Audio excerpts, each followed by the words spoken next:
Reporte Médico es una presentación de Clínica Corazones Unidos. Clínica Abreu. Más tecnología, más innovación, más medicina.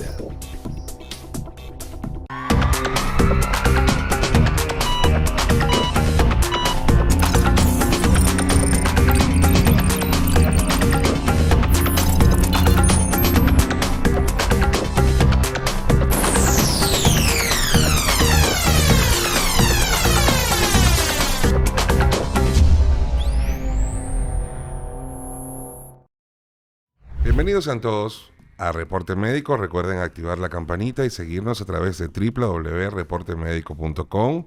Hoy vamos a tener un programa bastante interesante y para eso tenemos a la doctora Pamela Félix. Ella es cardióloga y tiene una formación en psicocardiología, y de esto es lo que vamos a estar hablando en este nuevo episodio de Reporte Médico. Bienvenida, doctora. Hola, ¿qué tal? Buenas tardes. Para nosotros es un placer tenerla primero en nuestra comunidad médica, y quisiera que abordáramos este tema de la psicocardiología. ¿Qué es la psicocardiología? Así es, la psicocardiología es un área dentro de la psicología y de la cardiología que aborda los aspectos psicológicos y sociales que nos llevan a enfermedades cardiovasculares, y también trabaja las secuelas mentales que dejan los eventos cardiovasculares en los pacientes. Y cuando hablamos de los aspectos psicológicos y sociales, es bueno hacer énfasis y desglosarlos. Ahí estaríamos hablando del estrés, la ansiedad, la depresión, el tipo de personalidad, la ira, la hostilidad, la soledad, el aislamiento, cómo todo esto puede llevarnos a tener enfermedades cardiovasculares. Wow. Sí, realmente en República Dominicana, un país donde hay mucha acción dentro del día a día, ¿cómo podemos enfocarlo en el país? Así es. Es importante entender que hay una relación estrecha entre salud mental y salud cardiovascular. Mi corazón puede afectar mi mente, pero también mi mente puede afectar mi corazón. Y es importante entender que nuestras emociones positivas nos van a llevar, digamos que, a tener una buena salud cardiovascular, pero también tener emociones negativas, pensamientos pesimistas, falta de esperanza, no tener una buena expectativa de vida, también puede tener cierta repercusión a nivel de mi corazón. Y es importante entender que cuando vemos la enfermedad, bien, no solamente nos quedamos en la enfermedad como tal, sino que la enfermedad tiene un componente psicológico y social, y este es el modelo que utiliza la psicocardiología, un modelo biopsicosocial y no solo un modelo biomédico. Cuando hablo del modelo biopsicosocial del individuo, de la enfermedad, estaríamos hablando, un paciente, el ejemplo que siempre pongo, la hipertensión arterial. Este paciente que tiene la presión alta, no es solamente la presión alta, la relación conmigo como médico y la pastilla que este va a tomar, sino que es importante entender que su enfermedad tiene un componente psicológico, y ahí vamos a hablar acerca de qué personalidad tiene mi paciente, el comportamiento, sus conductas, si este paciente va a tener un uso irregular del tratamiento porque él mismo tiene una negación a la enfermedad y no la ha aceptado. Todo paciente que no acepta la enfermedad o niega la misma no va a tener un uso regular del tratamiento. Bien, y cuando hablamos entonces de la parte social, es importante entender que no es lo mismo un paciente que te pueda costear una receta médica a un paciente que te mire y te diga, doctora, yo no tengo para comprar el medicamento. Entonces es importante el componente social, el componente económico de este paciente, incluso el componente familiar, porque no es lo mismo un paciente enfrentando una enfermedad, la más pequeña o la más grande, solo, que tenga el mismo un buen círculo social. Entonces es importante entender que las enfermedades tienen un componente biológico, pero también psicológico y también social. Doctora, por lo menos personas que ya tienen cardiopatías, en este caso, o personas que están enfrentando de repente también un cáncer o pacientes oncológicos. ¿Cómo es el trato en consulta? ¿Cómo se lleva una consulta de psicocardiología? Así es. La consulta de psicocardiología tiene 2 profesionales, un psicólogo y un cardiólogo, ambos con una formación en psicocardiología. Entonces, en este momento es una consulta híbrida, una consulta integral, donde no solamente vamos a ver, por ejemplo, ese dolor torácico que tenga el paciente, sino que muchas veces vamos a ir más allá de ese dolor torácico y ver, si bien es cierto que están todas las pruebas de cardiología bien, vamos a ir entonces a la parte psicológica y social de este paciente, porque muchas veces vemos en la consulta un paciente con una presión alta persistente, una presión arterial elevada, vemos un paciente con falta de aire o con un dolor torácico que uno dice, pero no se le quita, dirá el paciente, doctora, es que es persistente este dolor y muchas veces lo que está llevando este paciente, luego de tú descartar y saber que no hay nada cardíaco, orgánico, exacto, este paciente una está pasando, carga. exacto, este paciente no tiene un origen cardíaco, pero sí, este paciente tiene un estrés importante del trabajo, está pasando por un divorcio, tiene una crisis, Exacto. está atravesando una crisis económica que le está haciendo que este estrés le pueda provocar esos síntomas físicos que el paciente está sintiendo. Entonces es importante, como siempre digo, invitar a los colegas en la consulta, tanto los psicólogos, los cardiólogos, los gastroenterólogos, Claro. que cuando veamos nuestro paciente no solamente entendamos que debemos encontrar algo orgánico, como que esa Ok. causa de dolor de pecho tiene que ser cardíaco o pulmonar, no. Luego que tú descartas que pueda ser o que pueda venir de algún órgano, siempre es bueno no olvidar la parte psicológica, la parte social del individuo Emocional, y la claro. parte, claro, emocional, la parte incluso espiritual del Sí. mismo. Por lo menos se pueden presentar arritmias también, Claro, persistentes. claro que sí. Cuando tenemos un paciente estresado, vamos a hablar de estrés, porque como siempre pregunto a los lugares donde voy, levante la mano quien no se ha estresado nunca o quien no maneja estrés. Y todos se ríen Claro. y dicen, pero es imposible. Y claro, como yo siempre digo, no podemos vivir sin estrés. Ahora bien, no podemos abrazarnos al estrés, que es una de las recomendaciones que Exacto. siempre yo doy. Si bien es cierto que hay estrés, yo tengo que tratar de no dejarme manejar por el estrés, sino yo tratar de sobrellevar este estrés. Entonces, Sí. cuando hablamos de estrés, porque es lo más común que tenemos en nuestro día a día, todos y cada uno de nosotros, este estrés me puede llevar a tener picos de cortisol, Exacto. que es la hormona del estrés. Y aquí vamos a subir, me sube la presión, me suben los colesteroles, me sube el azúcar. Este estrés persistente pues me va a llevar a arritmias, a trastornos del ritmo cardíaco. Y es importante entender que hay dos tipos de estrés. Y aquí vamos a hablar del estrés bueno, que es el euestrés. Es el estrés que nos tiene a nosotros aquí hablando, nos tiene motivados y es algo corto. Exacto. Es ese estrés que tú estás en la calle, un carro te va a chocar, te va a atropellar y tú cruzas la calle rápido. Eso es un estrés corto, ¿no? Y es un estrés que no tiene una repercusión a nivel del organismo. Ahora bien, cuando hablamos de un estrés negativo es el distrés, un estrés que se cronifica en el tiempo y ya sí tiene una repercusión negativa en nuestro organismo. Entonces es importante entender que cuando vemos a alguien que dice, bueno, yo soy así, yo siempre me estreso, o es Exacto. normal vivir en este estrés, tenemos que tratar de no normalizar lo que no es Lo que bueno es. para nosotros. Exacto. Porque ese estrés, aunque usted no lo crea ni lo siente en el momento, tanto a corto como a largo plazo, va a repercutir en tu salud tanto física, pero también en tu salud mental. Entonces es importante tener esto en cuenta. Sí, de verdad. Te iba a comentar algo. Tú comentaste antes de comenzar el programa que tú estudiaste esta especialidad por una experiencia propia. Así Me gustaría es. que la narraras un poco a toda la Claro, audiencia claro. de Reporte Médico. Claro que sí. Siempre que hablo del tema, pues causa mucha curiosidad y trato siempre de hablar desde mi experiencia propia. Hace unos 5 años aproximadamente yo tuve un síndrome del burnout, un síndrome del quemado profesional, secundario a un estrés laboral importante, secundario a un estrés laboral hostil. Y ahí entonces llegué a este síndrome del burnout y tuve una época muy difícil de mi vida, donde Ok. tuve que verme acompañada por un año de un psicólogo. Y aunque lo diga o lo comente o lo recuerde como una época difícil, también fue una época bonita, donde Sí. pude acompañarme, donde pude buscar la ayuda necesaria. Y en ese momento que yo estaba en mis terapias y continuaba formándome en la residencia, yo dije, mira, yo quiero poder ayudar. Así como en el camino y en ese momento de mi vida encontré muchas personas que me ayudaron, Exacto. también encontré otras tantas que quizás ni creyeron que yo tenía el burnout, que no me tendieron la mano, que no fueron empáticos y que probablemente me veían como vemos a muchas personas cuando tienen una situación de salud mental, Exacto. el enfoque en el estigma, ¿no? El estigma social que te da tener una condición de salud mental. Entonces yo Exacto. dije, yo quiero poder ayudar desde la cardiología. Ahí comencé a buscar y conocí la psicocardiología y dije, me voy a formar en psicocardiología para poder apoyar a mis pacientes desde Claro. mi punto de vista, o sea, desde mi profesión. Y ahí entonces me formé en psicocardiología en Argentina con la pionera de la rama, la doctora Mirta Laham. Yo muy feliz de ser una de sus pupilas aquí en República Dominicana. Soy la primera médico dominicana formada en el área de psicocardiología y ahora mismo, como siempre digo, uno no se cansa de estudiar y estoy haciendo mi segunda maestría en esta ocasión en Psicología Clínica y de la Salud en INTEC.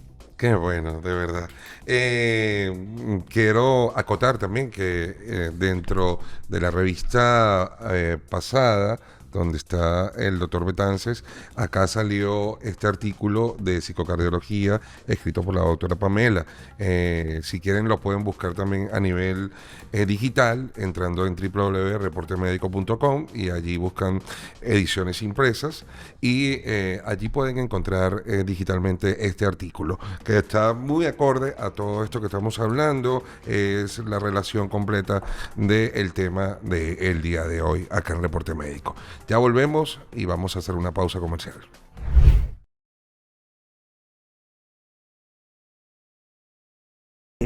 En Clínica Abreu dimos un revolucionario salto tecnológico al incorporar la mayor plataforma del país de equipos nuevos y de última generación para el diagnóstico, seguimiento evolutivo y tratamiento radiante para enfermedades oncológicas.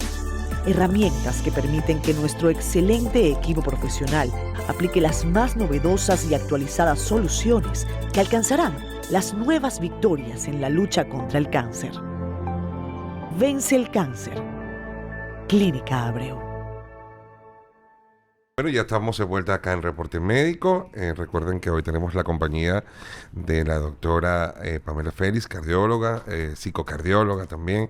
Y estamos hablando de un tema interesante, muy nuevo acá en la República Dominicana, como lo comentaba ella en el segmento pasado, que es la única especialista en el país con psicocardiología.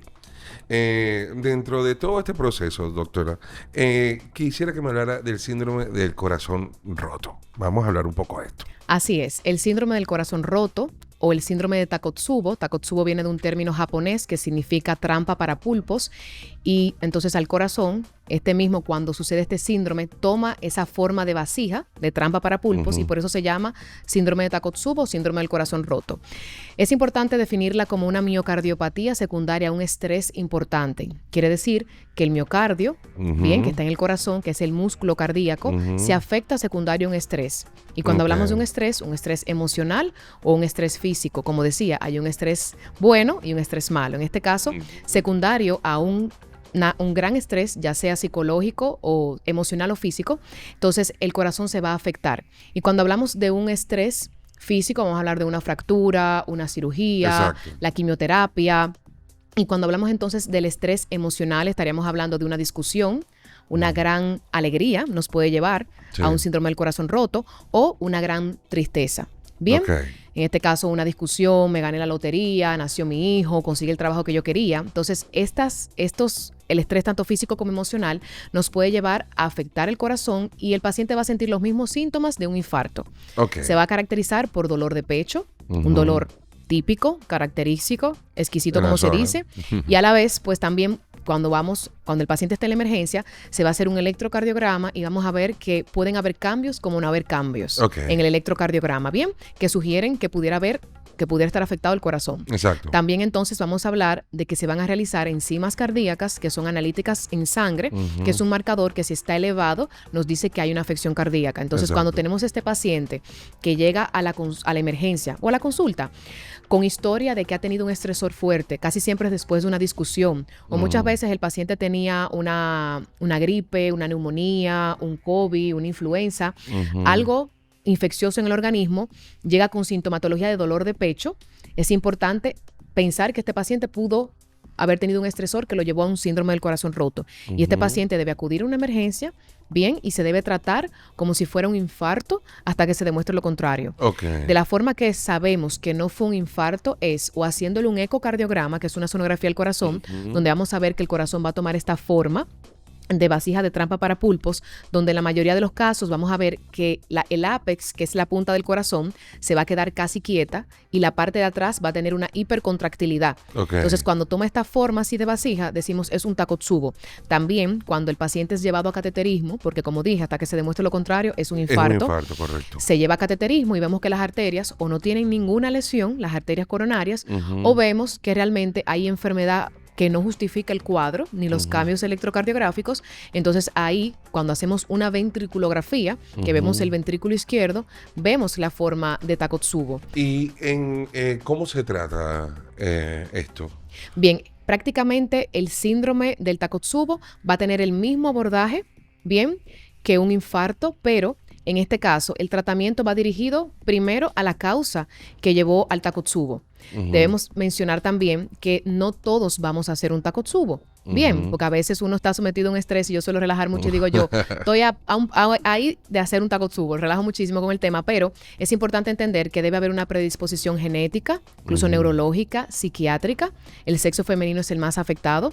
Es decir, que no todos haremos un Takotsubo, pero es importante saber que el trigger, el detonante del mismo, este paciente puede volver a repetir un Takotsubo si vuelve a tener el mismo detonante, pero también puede pasar con una situación diferente. Es decir, que el paciente que ya hizo un Takotsubo tiene que tratar, pues, en la consulta de psicocardiología en este caso, o en la consulta con un profesional de la salud mental, tratar de abordar el caso que pudo haber llevado al Takotsubo, porque este paciente está en la predisposición de tener otro Takotsubo. Ahora bien, es importante entender que estos pacientes a largo plazo pueden caer o pueden llegar a tener una falla cardíaca, una insuficiencia cardíaca, tanto en el momento del evento como a largo plazo. Es un paciente que hace el Takotsubo, pero tiene un seguimiento cercano con el departamento de cardiología. Si en el momento del evento o a largo plazo vemos que la función del corazón va disminuyendo la fracción de eyección, entonces es un paciente que debe ser manejado como una falla cardíaca. Hay pacientes que hacen arritmias importantes, entonces se pone un tratamiento dirigido. Incluso hay pacientes que pueden hacer coágulos en el corazón, secundario a que el corazón, al no contraerse bien, no bombea la sangre, entonces la sangre se queda un poquito como acumulada y pudiera predisponer a que existan coágulos. Entonces es un paciente que va a usar anticoagulantes. Todo va a depender del cuadro del paciente y del escenario que tengamos como médicos. ¿Con qué frecuencia ves tú esta patología? Digamos que no es frecuente. No es frecuente uno verlo. En mi experiencia, en mi formación durante la residencia de cardiología, tuve la oportunidad aproximadamente de ver unos 8 casos con diferentes detonantes. Una señora estaba en un funeral y ahí mismo enterrando a su esposo le dio el dolor. Otra paciente estaba en una entrevista, casualmente, ¿verdad? Pero no lo vamos a hacer, ¿verdad? Entonces estaba en una entrevista y ahí mismo tuvo el dolor de pecho. Otra paciente estaba en la emergencia que fue con un cuadro diarreico, un cuadro infeccioso, y ahí entonces hizo el Takotsubo, y tenía el proceso diarreico, hizo el dolor de pecho, se hizo el electro, se hicieron las enzimas cardíacas y dijeron, bueno, esta paciente está cursando con un evento cardíaco. Cuando fue llevada a hemodinamia se dieron cuenta que prácticamente era un Takotsubo secundario al proceso infeccioso que tuvo la misma. Sí, por supuesto. Wow. Mira, hablando un poco de todo esto, la parte de la salud mental, la soledad, ¿cómo afecta? Así es, la soledad y el aislamiento siempre me gusta traerlo a colación porque aunque normalicemos la soledad en nosotros mismos o la soledad sobre todo en los mayores, y digamos que un joven no puede sentirse solo, es importante entender que no importa la edad, el sexo, el género, donde se presente un paciente, un individuo que tenga soledad o aislamiento, es importante entender que se ha visto que tanto la soledad como el aislamiento tienen una repercusión a corto y a largo plazo en la salud cardiovascular. Se ha visto que aquellos individuos que tienen una soledad sostenida equivale a fumar 15 cigarrillos y a ingerir 6 bebidas de alcohol diario. Bien, y todos sabemos la repercusión tanto del alcohol como del cigarrillo en nuestra salud cardiovascular. Entonces la soledad por sí sola, por lo que provoca en el organismo, puede llevarnos a tener un desenlace no tan bueno en nuestra salud cardiovascular. Entonces es importante alertarnos. Si vemos al abuelito, al joven que se siente aislado, que tú ves que no está como antes, que no quiere salir, entonces no lo normalicemos y tratemos de que esa persona busque la ayuda necesaria. Interesante, es un tema de verdad que es como para que lo abordemos en otro... Claro que sí. En otro capítulo y en otro episodio de Reporte Médico completo. Claro que sí. Doctora, para nosotros ha sido un placer que hayas estado acá en este episodio. De verdad que quisiera unas últimas palabras para esas personas que están sintonizándonos y viéndonos. Así es importante que así como cuidamos nuestra salud cardiovascular, como cuidamos nuestro corazón, es importante también cuidar nuestra salud mental. Si alguien está pasando por alguna situación, es importante que busque la ayuda necesaria, porque existe una relación estrecha entre mente y corazón. Mi corazón puede afectar mi mente y mi mente afectar mi corazón. Bueno, y recuerden que pueden encontrar todo este tema también en Reporte Médico, en nuestra revista. Gracias a todos por permanecer hasta este momento. Doctora, sus Instagram, sus números de contacto, todo esto. Así es, me pueden escribir al 809-882-8186, repito, 809-882-8186, y en Instagram, @psicocardio, Pamela Félix. Bueno, esto fue un nuevo episodio de Reporte Médico, una dosis de información saludable.